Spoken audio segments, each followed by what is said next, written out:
10 rekomendasi menuju tanggap COVID-19 yang inklusif disabilitas oleh Aliansi Disabilitas Internasional atau International Disability Alliance.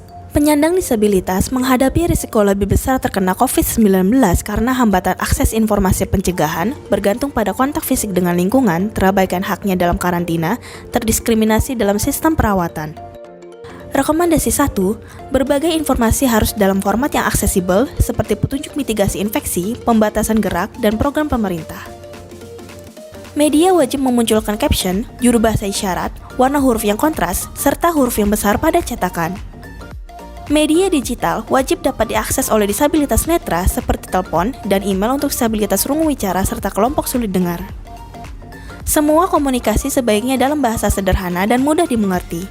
Penggunaan masker transparan bagi juru bahasa isyarat agar ekspresi wajah dan gerakan bibir tetap terlihat.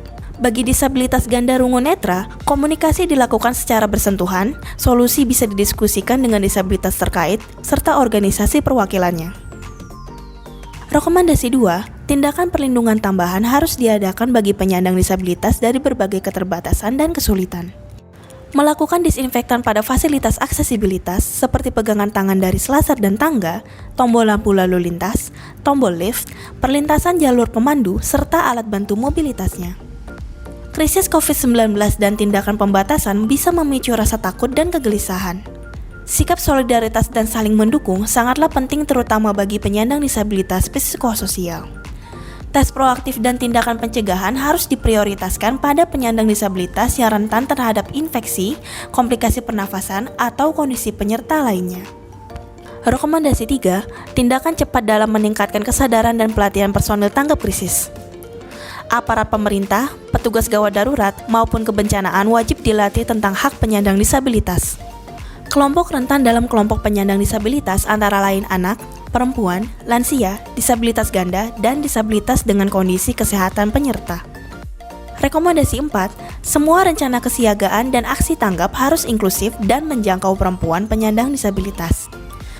Program bantuan harus memperhatikan kesetaraan gender.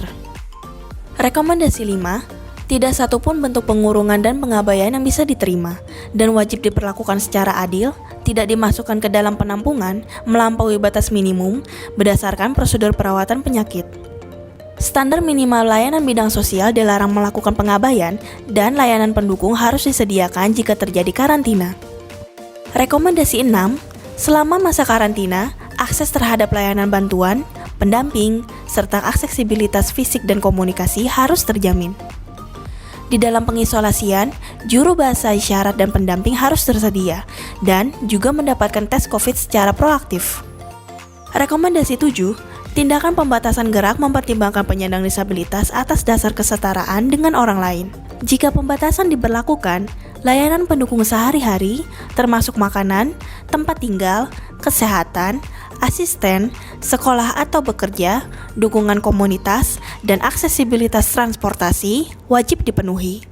Penyesuaian terkait keterbatasan gerak di area publik seperti menetapkan jam tertentu untuk pelayanan bagi penyandang disabilitas dan lansia di toko serba ada, diprioritaskan dalam kelangkaan atau keterbatasan logistik. Rekomendasi 8, penyandang disabilitas yang membutuhkan layanan kesehatan karena COVID-19 tidak boleh dikesampingkan karena kondisi disabilitasnya. Informasi dan layanan publik tidak diskriminatif, sistem tanggap wajib inklusif, petugas wajib memperlakukan penyandang disabilitas secara adil dan bermartabat, menghormati hak hidup walaupun dalam situasi krisis, dan proses perawatan serta kondisi kesehatan wajib diberitahukan kepada penyandang disabilitas. Rekomendasi 9, organisasi penyandang disabilitas atau OPD dapat bertugas dalam meningkatkan kesadaran penyandang disabilitas dan keluarga. Membuat panduan informasi tentang COVID dalam format yang aksesibel, menyalurkan bantuan, mengadakan pelatihan tentang inklusif disabilitas, membuat info penyedia layanan di daerah masing-masing. Rekomendasi 10, OPD dapat bertugas dalam mengadvokasi aksi tanggap krisis COVID-19 yang inklusif disabilitas. Proaktif mengadvokasi kementerian dan dinas terkait termasuk media agar lebih sensitif terhadap pengabaian di dalam kebijakan dan rencana aksi. Membuat petunjuk praktis mengatasi hambatan aksesibilitas serta berkontribusi pada lingkungan setempat. Dinarasikan kembali dalam bahasa sederhana oleh Himpunan Wanita Disabilitas Indonesia atau HWDI dengan dukungan dari United Nations Educational, Scientific and Cultural Organization atau UNESCO.